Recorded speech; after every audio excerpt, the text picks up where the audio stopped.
peraturan di bawah KKM, dia kata satu kenyataan, mendapat kelulusan KKM pada iklan. Kongsikan kan setiap iklan kan dia tulis mendapat kelulusan KKM, mendapat kelulusan KKM. Apa maksud mendapat kelulusan KKM tu? Adakah halal? Sesungguhnya yang halal itu jelas dan yang haram itu juga jelas.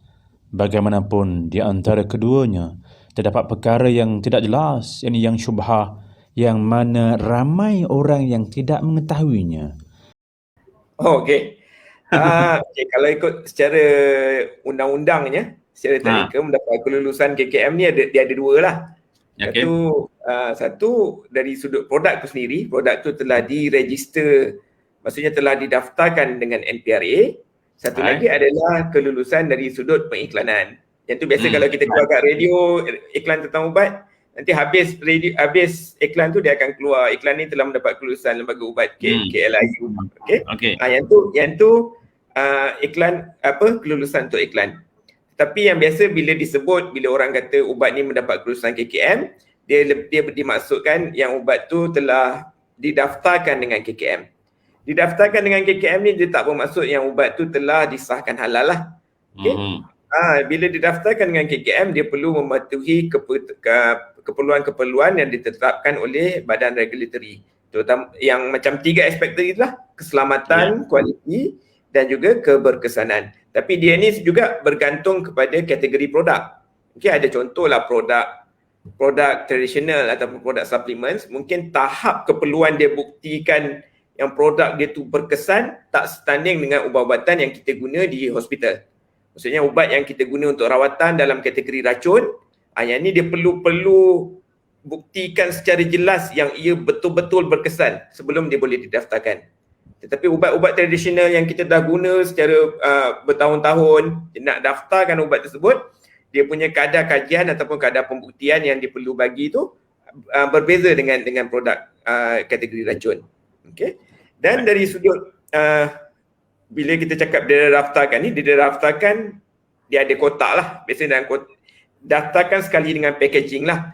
Apa-apa ubat didaftarkan dengan indikasi, didaftarkan dengan dos, dan juga packaging maklumat yang ada ke atas tu juga memerlulah patuh pada keperluan regulatory.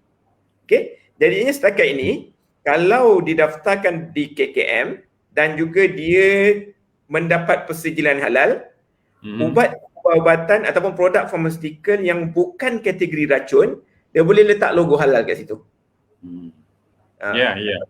Maksudnya suplemen, ubat-ubatan, basically ubat-ubatan yang bukan kategori racun ni, kalau untuk orang awam yang senang kita nak terangkan, bila dia masuk dekat farmasi swasta lah, okay, ubat-ubatan yang kat luar daripada kaunter farmasi tu. Okey, adakah Cik Fahmi boleh menjawab kepada pertanyaan Ustaz Hawari ni? Yang mana produk halal bagi produk farmaceutical yang dipercayai halal, terutama sekali pada produk di bawah racun berjadual. Sejauh mana? Racun berjadual belum lagi dibenarkan untuk diletak logo halal tersebut lah. Mereka boleh apply, tetapi mereka tak boleh display logo tersebut, logo halal tersebut. Okay. Sejak halal dapat sejak halal boleh dapat. Sejak halal boleh dapat. Cuma dia tak boleh letakkan logo tersebut di atas packaging. Sebab okey, yang ni sedikit teknikal jugalah sebabnya kebanyakan ubat-ubatan kategori racun berjadual ni digunakan untuk rawatan, terutamanya penyakit-penyakit yang serius atau penyakit yang kronik. Jadi sebelum kita buat sesuatu polisi yang kita kata boleh mempengaruhi rawatan, sebabnya bila kita letak sesuatu logo tu, mungkin ada setengah pesakit yang lepas ni dia dah nampak ubat dia ada logo, lepas ni dia dapat ubat yang tak ada logo, dia tak nak makan ubat tersebut. Dia akan jadi implikasi kepada rawatan. Jadinya untuk racun berjadual ni, sekarang ni kita tak boleh paksa setiap company ni keluarkan ubat-ubatan yang disahkan halal.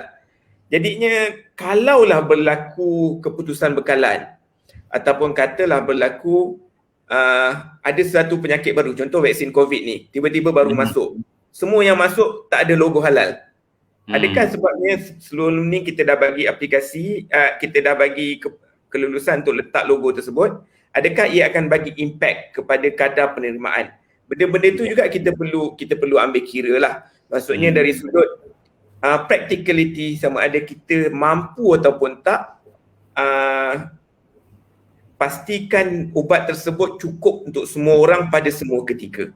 Takut ada apa-apa isu yang berkaitan, dia akan menjejaskan rawatan terhadap pesakit.